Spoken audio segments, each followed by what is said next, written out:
Lane switch, lanes wish was on the same, but my aim to take my name and brand it. Landry famous, handed down to generations. Don't have limitations, preparing the fan for all the celebrations. In the mirror with me, love myself feeling free. G-O-D is inside of me. In the mirror with me, love myself feeling free. G-O-D is inside of me. Most feel threatened by your presence. It's the God in you that keep you going. Down 10 times, get up 11 and you keep on going. Glow up, glow up, glow up, glow up, yeah, yeah. Glow up, glow up, glow up, glow up, yeah, yeah.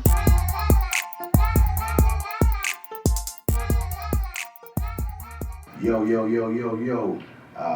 Welcome back to Connis University of Autism. This is episode 12, Big Boxx Lil Boxx. And once again, with my lovely wife, Joi Dianne. And we're back, all right? And we're just gonna continue on, just speaking on the beginning process of raising Lil Boxx. And the next thing, babe, just wanted to ask,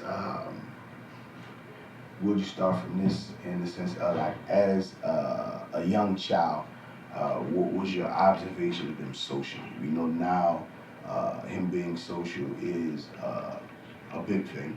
So as far as him as a young child, what did you see him socially like 3, 4, 5 years old?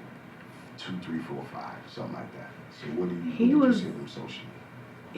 Socially, he was definitely very outgoing. He's always been outgoing and active.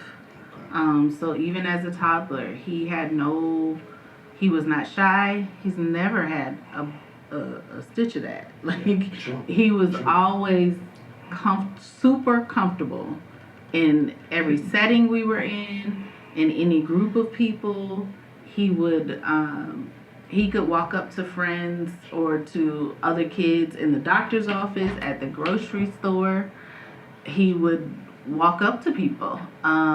If we were shopping anywhere, when we get around family, even extended family maybe that he hadn't met before, he had no problem walking up and saying who he was or trying to play. He was super comfortable with everybody. True. I remember that. Everybody.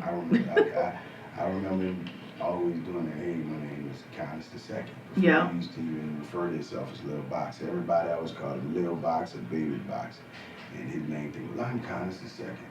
I remember that. Yeah. And do you, before you went to kindergarten, son, do you remember playing with your cousins or being around family that much before you started school? Do you have any memories of that?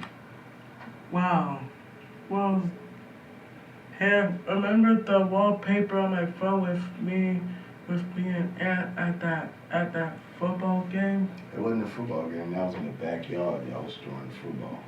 Because Tonio is his cousin, my brother, one of my younger. No, it was a wall. Oh, I remember that. I remember we was at the Panthers and Saints game.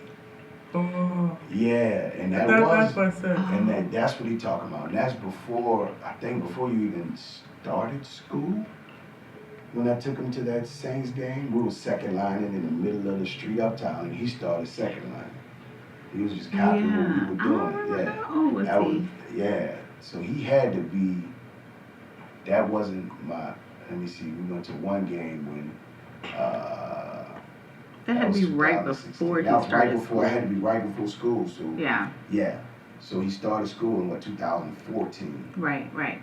And you were pregnant at the time. So that was Yeah. 2014. So that's as soon as you started school. So Yeah. that was you was like 5 years old now. Yeah. That was like September of 14. So yeah. All right. That was the Panthers and Saints game. So you remember that vividly? Yeah. So you remember being in the middle of the street second lining up. Yeah. Yeah, he was second lining and everything. He saw me doing it, so he got down. He had on the Saints jersey and stuff. That's the crazy thing. Saints in the middle of Carolina.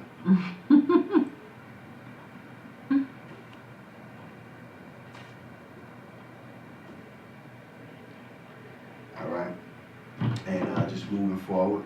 All right. So when it was, that was a good little segue too. So approaching the time to start school, did you have any hesitance to him starting school? Like saying, okay, he's not ready. I would like to keep him home a little longer. I see something that we have to work on, or anything like that. When it was time for him to start kindergarten. Not really. I mean, I felt he was ready for school. He was excited. And he was starting right on time. Like he was 5, right? Yeah, he started. He's Yeah. 4, right? As soon as school started, he's 4. You make his birthday August 28th. Right. So He turned after right. the first week of school, first week and a half, he always make his birthday. Yeah. So I was comfortable with that. Obviously, I was nervous because we were struggling trying to figure out what school to send him to. Yeah. So that probably was my biggest concern. I had gone to several, schools and trying to figure out what the best place was for him. So that was probably my only concern. I knew he would be great in a classroom setting. Like I figured that I knew he would be good. He wanted to make friends, and he was very vocal about that. Yeah. He wanted to get to school so he could learn and make friends. Yeah, I remember. And he was ready to get away from the younger kids too. But he was ready for school in that, like, even as far as academically at that time, like he had pretty much taught himself how to read. Like he had been on all of the educational shows since early on. So, and we worked with him as well.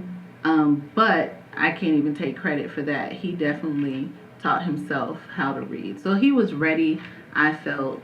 Mentally, he was ready for school and socially. Yeah, that was my next actual segue was like the initial thoughts of his development in general, and you basically answered that. But as far as you, Connis, Lil Boxx, before going to kindergarten, were you confident in starting school? Were you ready to start school? So I know you should remember some of the first processes of going through kindergarten.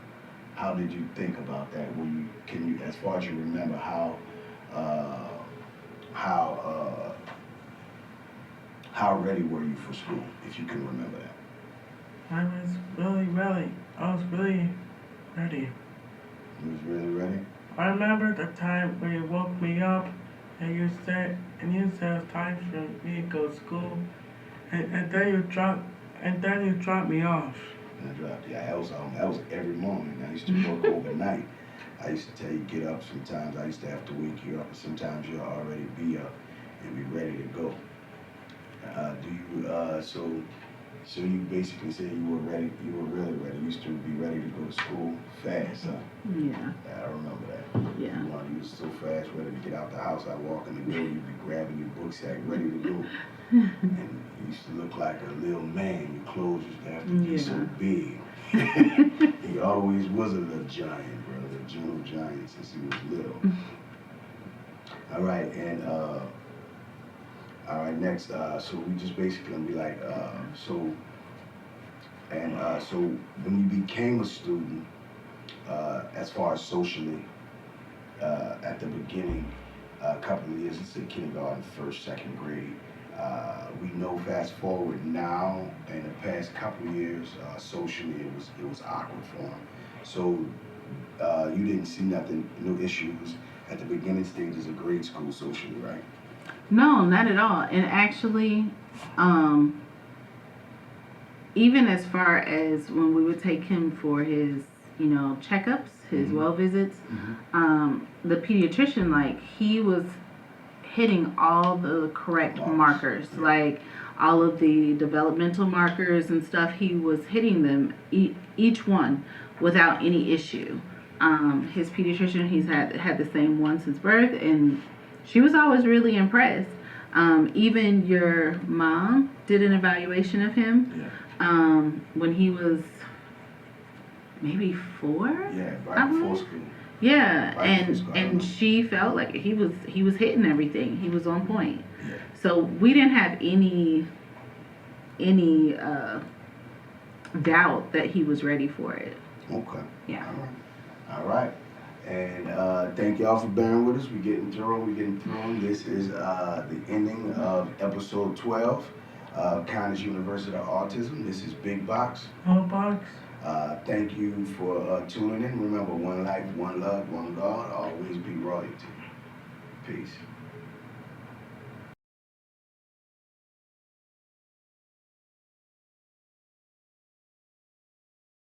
Boxx-A-Million. Boxx-A-Million. Boxx-A-Million. Mighty Lion of Judah.